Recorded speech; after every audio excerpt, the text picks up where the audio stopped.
Hello everyone, welcome back to my channel. कैसे हो आप सभी? आई एम श्योर कि आप सभी लोग ठीक होंगे। तो चलिए हम लोग आज का वीडियो स्टार्ट करते हैं। आज के वीडियो में हम जो है फ्रैक्चर वाला क्वेश्चन डील करेंगे। ये क्वेश्चन काफ़ी इंपॉर्टेंट है, प्रीवियस ईयर क्वेश्चन पेपर में पूछा गया था। ठीक है, तो जो लोग भी चैनल पर नए हैं वो लोग चैनल को सब्सक्राइब कर ले, वीडियो को लाइक करें और अपने दोस्तों के साथ शेयर ज़रूर करें। और हाँ, अगर आपको PDF नोट्स की रिक्वायरमेंट हो तो मेरे डिस्क्रिप्शन में मेल दिया हुआ है, उस पर कांटेक्ट करके आप लोग PDF नोट्स ले सकते हो। ठीक है, तो चलिए स्टार्ट करते हैं। फ्रैक्चर, वैसे फ्रैक्चर होता क्या है? अगर एक नॉर्मल लैंग्वेज में हम लोग देखें तो फ्रैक्चर एक ऐसी कंडीशन होती है जिसमें हमारी जो नॉर्मल बोन का स्ट्रक्चर होता है वो डैमेज हो जाता है। यानी कि अगर हम देखें कि हमारी जो हड्डी है वो टूट जाती है तो उससे फ्रैक्चर कहा जाता है। ये फ्रैक्चर बाल जितना भी हो सकता है, मतलब जितना हमारा बाल की मोटाई होती है उतना मोटा भी, उतने बराबर भी हो सकता है, या फिर हमारी पूरी की पूरी जो बोन है वो पूरी ब्रेक हो सकती है। फ्रैक्चर में दोनों चीज़ें इंक्लूड होती है, चाहे वो बड़ा फ्रैक्चर हो या छोटा फ्रैक्चर हो, किसी भी कारण से हो सकती है। ट्रॉमा के कारण से हो सकती है, यानी कि एक्सीडेंट हो गया है, कहीं कोई से गिर गया है, स्लिप हो गया है, किसी भी वजह से फ्रैक्चर हो सकता है। ठीक है, या फिर कोई बाहरी सामान उठा लिया है, या फिर ओवर यूज़ हो चुका है, मतलब ज़्यादा ही हाथ से काम हो रहा है, पैर से काम हो रहा है, तो उस कारण से फ्रैक्चर आ सकता है। या फिर कुछ पैथोलॉजिकल चेंजेस जैसे कि ऑस्टियोपोरोसिस जैसे डिसीजेस से हमारी बोन वीक हो जाती है, बोन कैंसर से बोन वीक हो जाती है, तो उस कारण से फ्रैक्चर हो सकता है। तो फ्रैक्चर जो है किसी भी कंडीशन में हो सकता है। ठीक है, फ्रैक्चर को मैंने बहुत डिटेल में डिस्कस किया हुआ है, तो आप जो है इसे पूरा देखें। और अगर आपको इसके शॉर्ट नोट बनाना हो तो आप लोग इस वीडियो से शॉर्ट नोट भी बना सकते हो। ठीक है, तो स्टार्ट करते हैं इंट्रोडक्शन से।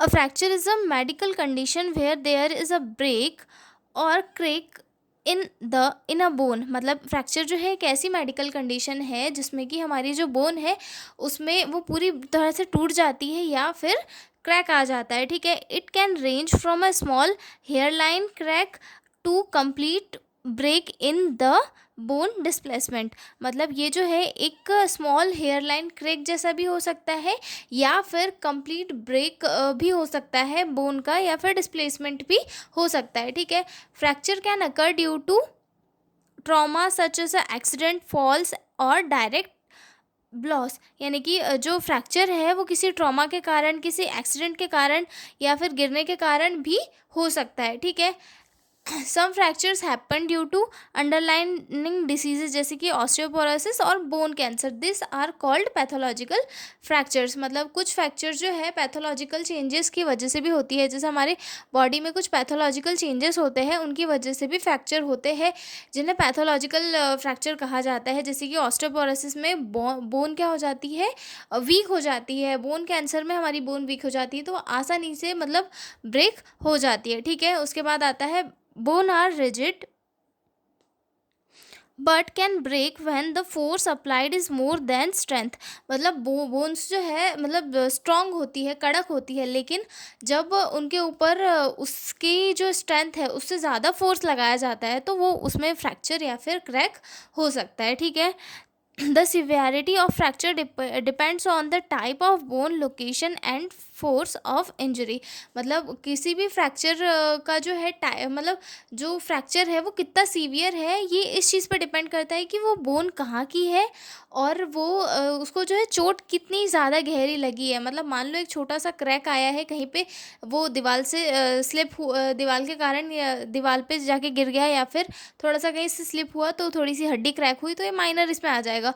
और अगर सीवियर एक्सीडेंट वगैरह हुआ है, सिर हाथ पैर सब फट गया है, तो उसमें क्या है, ये एक सीवियर टाइप का फ्रैक्चर हो जाएगा। ठीक है, timely diagnosis and proper treatment are essential to prevent complication and restore functions. मतलब टाइम से जो है फ्रैक्चर की डायग्नोसिस और प्रॉपर ट्रीटमेंट करना बहुत ही इंपॉर्टेंट होता है, क्योंकि अगर इसका ट्रीटमेंट नहीं किया गया तो बोन्स क्या होती है, डिसलोकेट हो जाती है परमानेंट, या फिर उनमें ब्लड फिल हो सकता है, मसल डेवलपमेंट हो सकता है, या फिर वहाँ पे जो है अगर बाद में ट्रीटमेंट कर रहे हैं तो बोन्स काफ़ी टाइम तक जुड़ नहीं पाती है। ठीक है, तो ये था इंट्रोडक्शन ऑफ फ्रैक्चर। डेफिनेशन देखते हैं। A fracture is a break or crack in the bone. It can happen due to trauma, falls or disease that weaken the bone. यानी कि फ्रैक्चर एक ऐसी कंडीशन है जहाँ पर हमारी बोन्स जो है या तो टूट जाती है या फिर क्रैक हो जाती है, ठीक है। और ये जो है किसी भी रीज़न से हो सकता है, किसी ट्रॉमा की वजह से हो सकता है, चोट लगने की वजह से हो सकता है, या फिर किसी डिसीज़ जो हमारी बोन को वीक करती है उस कारण से हो सकता है, ठीक है। आगे हम लोग डिस्कस करने वाले हैं टाइप्स ऑफ फ्रैक्चर की, मतलब किन किन टाइप्स के फ्रैक्चर होते हैं। तो फर्स्ट आता है इसमें क्लोज्ड या फिर सिंपल फ्रैक्चर भी। इसमें क्या होता है, bone breaks but does not pierce in the skin, यानी कि इसमें क्लोज्ड वाले जो फ्रैक्चर होता है उसमें क्या होता है कि बोन टूटती तो है लेकिन वो स्किन के बाहर नहीं आती। जैसे कि हमने देखा होगा कि नॉर्मल फ्रैक्चर आता है तो उस कंडीशन में क्या होता है, हड्डी अंदर से सूजती है, उस पर स्वेलिंग वगैरह आ जाती है, वो वर्क करने में थोड़ा वीक हो जाता है, हाथ सूजन वगैरह आ जाती है, लेकिन जो हड्डी होती है वो बाहर नहीं आती है, ठीक है। और जहाँ वहीं पर अगर सेकेंड देखें हम, ओपन फ्रैक्चर या फिर इसे कंपाउंड फ्रैक्चर भी कहा जाता है। इसमें क्या होता है, बोन काफ़ी ज़्यादा सीवियर इसमें टूट जाती है, इवन ये जो स्किन है उससे बाहर भी आ जाती है, ठीक है। इसमें जो है इन्फेक्शन के रिस्क ज़्यादा रहते हैं, ठीक है। उसके बाद आता है green stick fracture. Green stick fracture में क्या होता है, ये जो है एक इनकम्प्लीट ब्रेक होता है, मतलब हमारी जो बोन है वो पूरी नहीं टूटती, जबकि जो है बस एक साइड से थोड़ा सा क्रैक होता है। Incomplete break common in children's bone bends and cracks, मतलब जो है बोन पूरी नहीं टूटती, वो थोड़ा सा राइट साइड से क्रैक आ जाता है, और ये मोस्टली बच्चों में होता है, ठीक है। उसके बाद आता है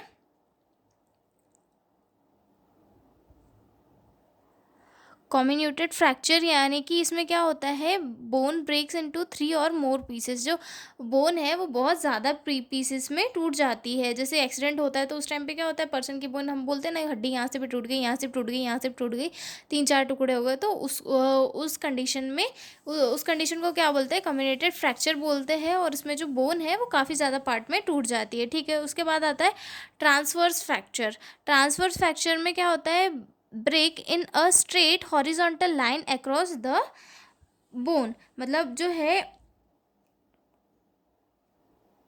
जो बोन है वो सीधी हॉरिजॉन्टल लाइन में ही ब्रेक होती है, ठीक है। ऑब्लिक फ्रैक्चर में break is at an angle across bone, यानी कि जो बोन जो है वो ब्रेक कैसे होती है, या तो स्लैंटिंग में होती है या फिर कोई एंगल बना के वहाँ पे ब्रेक होता है, ठीक है। उसके बाद आता है स्पाइरल फ्रैक्चर। स्पाइरल फ्रैक्चर यानी कि break spirals around the bone usually from twisting injury, मतलब ये जो है मतलब घुमावदार, अगर किसी ने हाथ वाथ मरोड़ दिया उसके कारण मोस्टली टूटती है, ठीक है। मतलब हड्डी जो है ट्विस्ट होती है, मतलब ज़्यादा घूमने की वजह से शेप में गड़बड़ी आ जाती है और बोन जो है वो टूट जाती है, ठीक है। उसके बाद आता है इम्पैक्टेड फ्रैक्चर। इम्पैक्टेड फ्रैक्चर में क्या आता है, broken ends of the bone are driven into each others, यानी कि इम्पैक्टेड फ्रैक्चर में एक हड्डी का हिस्सा दूसरी में घुस जाता है, मतलब एक हड्डी ब्रेक हुई है तो वो दूसरी हड्डी में भी जाके घुस गई, तो उसे क्या कहेंगे, इम्पैक्टेड फ्रैक्चर। और पैथोलॉजिकल फ्रैक्चर यानी कि हमारी बॉडी में कोई डिसीज़ है जैसे कि ऑस्टियोपोरोसिस या फिर बोन कैंसर, उसके कारण जो है बोन ब्रेक हो जाती है तो उसे पैथोलॉजिकल फ्रैक्चर कहा जाता है, ठीक है। आगे देखते हैं कॉजेज़ ऑफ फ्रैक्चर की, फ्रैक्चर किन किन वजह से कॉज हो सकता है, ठीक है। ट्रॉमा की वजह से हो सकता है, फॉल्स एक्सीडेंट्स, स्पोर्ट्स इंजरी, मतलब कहीं गिरने की वजह से हो सकता है, एक्सीडेंट की वजह से, अगर कहीं खेल रहे हैं तो वहाँ गिर गया उसकी वजह से हो सकता है, ठीक है। ऑस्टियोपोरोसिस एक ऐसी डिसीज़ है जिसमें जो है बोन्स वीक हो जाती है, ठीक है। जब ये जो है मोस्टली जब किसी भी इंसान की एज ज़्यादा हो जाती है तो उस टाइम पे कॉज होती है, ठीक है। Osteoporosis weaken bone specially in elderly, ठीक है। ओवर यूज़ यानी कि ये जो है बहुत ज़्यादा हम अगर किसी हमारे हाथ या पैर का यूज़ कर रहे हैं तो उसके कारण ब्रेक हो सकती है, ठीक है। Disease like bone cancer, infection, ऐसे डिसीज़ के कारण जो है बोन में फ्रैक्चर हो सकता है, ठीक है। साइन एंड सिम्टम्स देखते हैं। Sudden pen eight injury site, मतलब जो जहाँ पे चोट लगी है वहाँ पे ये बहुत ज़्यादा सडनली पेन होने लग जाएगा, ठीक है। स्वेलिंग एंड ब्रूशिंग, मतलब वहाँ पे स्वेलिंग आ जाएगी, ठीक है। Inability to move the part, हम जो पेशेंट है वो पार्ट को मूव नहीं कर पाएगा, ठीक है। Deformity, bone looks out of shape, यानी कि जो बोन है उसका एक जो नॉर्मल शेप होता है उससे थोड़ा अलग दिखेगा, ठीक है। Bone sticking out in open fracture, मतलब जो बोन है वो, हाँ, ओपन फ्रैक्चर के केस में क्या होगा, जो बोन है उसकी प्लेस से अलग हो जाएगी, ठीक है। उसके बाद ग्रेटिंग साउंड जैसे कि यहाँ से उसमें से जो एबनॉर्मल साउंड्स आने लगेंगे, ठीक है। उसके बाद टेंडरनेस ऑन टच, मतलब जो टच करने पे टेंडरनेस फील होने लगेगी, ठीक है। अब डायग्नोसिस में क्या करेंगे, डायग्नोस्टिक इवोल्यूशंस में क्या करेंगे, फिजिकल एग्जामिनेशन करेंगे, एक्सरे जहाँ पे स्वेलिंग वगैरह आ रही है, पेन हो रहा है, उस पार्ट का एक्सरे करेंगे, सिटी स्कैन होगा, एमआरआई होगा फॉर कॉम्प्लेक्स और हिडन फ्रैक्चर, मतलब अगर कहीं ज़्यादा फ्रैक्चर हो गया है और वो समझ में नहीं आ रहा है कि किधर क्या कैसा है, तो वहाँ पे सिटी स्कैन और एमआरआई के थ्रू जो हिडन फ्रैक्चर्स है उनको खोजा जाएगा, ठीक है। बोन स्कैन फॉर स्ट्रेस और पैथोलॉजिकल फ्रैक्चर्स, मतलब बोन को स्कैन किया जाएगा कि अगर पैथोलॉजिकल फ्रैक्चर्स या फिर ऑस्टियोपोरोसिस या फिर बोन कैंसर की वजह से अगर फ्रैक्चर हो रहा है तो उस कंडीशन में बोन स्कैन वगैरह करके देखेंगे, ठीक है। ट्रीटमेंट फॉर फ्रैक्चर, मतलब जो अगर किसी पेशेंट को फ्रैक्चर हुआ है तो उस कंडीशन में क्या क्या ट्रीटमेंट दे सकते हैं, ठीक है। तो इमीडिएटली फर्स्ट एड ट्रीटमेंट क्या हो सकता है, इमोबिलाइज द पार्ट, यानी कि पार्ट को बिल्कुल मूव नहीं करना है, क्योंकि वहाँ पे जो है बोन पहले से ही डिसलोकेट हो चुकी है, अगर हम उसे मूव करेंगे तो वो वहाँ पे और ज़्यादा कॉम्प्लिकेशन कॉज हो सकती है, ठीक है। Apply ice to reduce swelling, मतलब वहाँ पे आइस लगाना ताकि वहाँ की जो स्वेलिंग है वो रिड्यूस हो सके।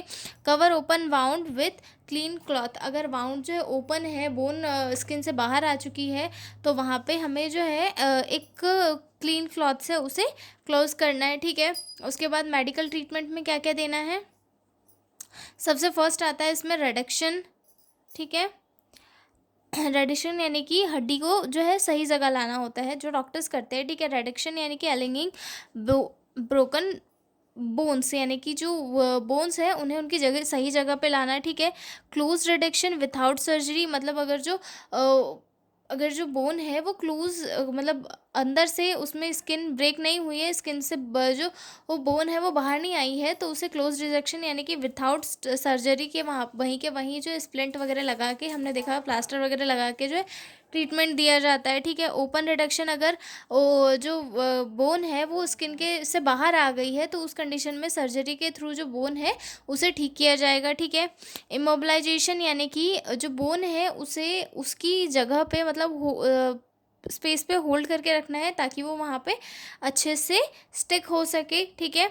किसके थ्रू कर सकते हैं, कास्ट के थ्रू, स्प्लिंट्स के थ्रू या फिर ट्रैक्शंस के थ्रू, मतलब स्प्लिंट वगैरह जैसे जो आते हैं ना कड़क के प्लास्टर वगैरह, या फिर कुछ मेटल के भी आते हैं, तो उनके थ्रू जो है कवर करके या बांध करके जो है उन्हें एक पर्टिकुलर स्पेस पे रखा जाता है ताकि वो अपनी जगह से डिसलोकेट ना हो, ठीक है। Internal fixation using plates, screws, rods inside the body. Internal fixation में क्या होता है कि जो सर्जरी होती है, सर्जरी के टाइम पे प्लेट्स या फिर रॉड्स वगैरह इनसाइड बॉडी के अंदर लगा के बोन्स को फिक्स किया जाता है, ठीक है।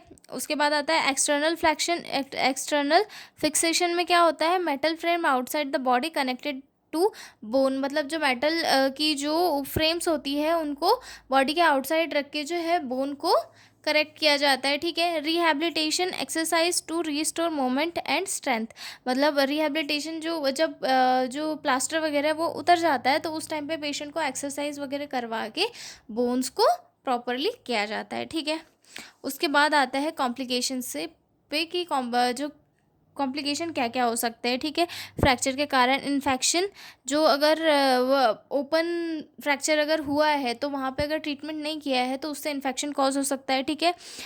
डिलेड यूनियन यानी कि अगर लेट तक बोन को सही नहीं किया गया तो जो है हीलिंग प्रोसेस लॉन्ग हो सकती है।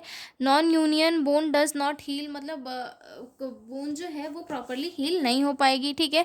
माल यूनियन यानी कि bone heels in wrong position, जो बोन्स है वो रॉन्ग पोजीशन पे हील होगी, ठीक है।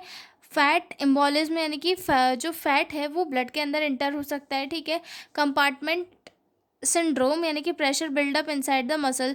इस जो मसल्स है उन पे प्रेशर आ जाएगा, क्योंकि जो प्रेशर है वो बोन पे रहता है, लेकिन वहाँ पे बोन प्रॉपर नहीं रहेगी तो मसल्स के ऊपर प्रेशर आ सकता है। ठीक है, नर्व और ब्लड वेसल डैमेज, नर्व या फिर ब्लड वेसल्स का डैमेज भी हो सकता है। ठीक है, आगे देखते हैं नर्सिंग मैनेजमेंट। इसमें नर्सिंग मैनेजमेंट क्या क्या होगा। Assessment, check the pain, swelling, colour, temperature, moment, look for sign of bleeding, shock और इन्फेक्शन। पेशेंट का असेसमेंट करना है, जो पेन स्वेलिंग वगैरह है उन्हें चेक देखना है, टेम्परेचर पेशेंट का कितना क्या है, मोमेंट कैसे हो रही है नहीं हो रही है, सारी चीज़ें चेक करना है, ब्लीडिंग तो नहीं हो रही है, इन्फेक्शन तो नहीं है, ये सारी चीज़ें नर्सेस को चेक करना है। ठीक है, उसके बाद इंटरवेंशन क्या करना है। इंटरवेंशन यानी कि इमोबलाइज द पार्ट, यानी कि जो पार्ट है उसे बिल्कुल नहीं हिलाना है। ठीक है, elevate the limb to reduce swelling, मतलब जहाँ पे फ्रैक्चर वगैरह हुआ है उसे थोड़े अपर पार्ट में रखना है ताकि स्वेलिंग कम हो सके। ठीक है, apply cold pack in initial 24 to 48 hour, मतलब कोल्ड पैक अपनाना है, कोल्ड पैक को यूज़ करना है ताकि ये जो है स्वेलिंग रिड्यूस हो सके। Administer pain relief as prescribed, मतलब अगर फिजिशियन ने पेन रिलीफ के लिए कुछ मेडिसिन अप्लाई की प्रिस्क्राइब की है तो पेशेंट को वो देना है। ठीक है, मॉनिटर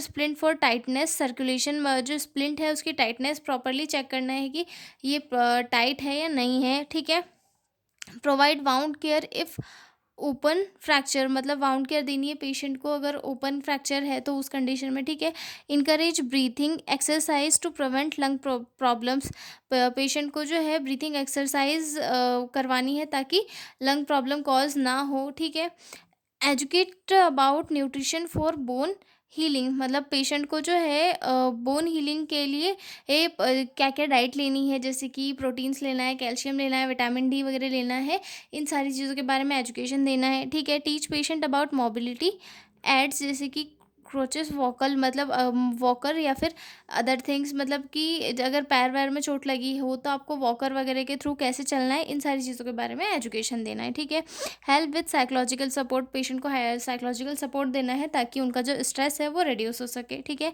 हेल्थ एजुकेशन में क्या देना है। Avoid weight on fracture part, मतलब पेशेंट को ये बताना है कि आपका जो फ्रैक्चर वाला पार्ट है वहाँ से आपको वेट वगैरह बिल्कुल नहीं उठाना है। ठीक है, आपको फॉलोअप विजिट्स प्रॉपरली करनी है, और ठीक होने के बाद में एक्सरे वगैरह भी करवाना है। ठीक है, home safety tips to prevent falls, मतलब होम सेफ्टी टिप्स, जैसे कि बराबर से चलना है, जहाँ पे पानी फिसला हो, फिसलन वाली जगह हो, वहाँ पर आपको नहीं जाना है क्योंकि आप गिर सकते हो। ठीक है, exercise regularly to strength bone, मतलब ठीक होने के बाद में प्रॉपरली आपको एक्सरसाइज करनी है ताकि आपकी जो बोन्स की स्ट्रेंथ है वो प्रॉपरली बनी रहे। ठीक है, तो ये था हमारा फ्रैक्चर वाला क्वेश्चन। आई एम श्योर कि आपको समझ में आ गया होगा, मैंने काफ़ी थोड़ा लेंदी हो गया, आई नो, बट आपको इसमें से कुछ पॉइंट भी अगर याद रहेंगे तो आप एग्ज़ाम में अच्छे से लिख पाओगे। ठीक है, और पीडीएफ नोट्स चाहिए हो तो डिस्क्रिप्शन में मेरा मेल दिया हुआ है, उस पर आप लोग कांटेक्ट करके पीडीएफ नोट्स ले सकते हो। तो मिलता है अगले वीडियो में, तब तक के लिए बाय बाय।